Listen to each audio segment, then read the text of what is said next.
Então, essa aqui é a Smith Wesson SW990 PA. É uma pequena faca, né? Pode ser de uso para camping ou algum uso militar. Ela é portátil. Ela é uma faca dissimulada, né? Por que dissimulada? Ela pode ser posta no pescoço ou na cintura e seria bem pequena e dificilmente perceptível.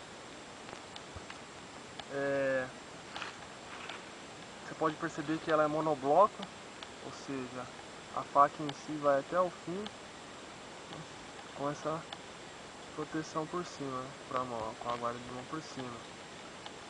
Ela tem também esse apito, diz ser um apito de sobrevivência, né?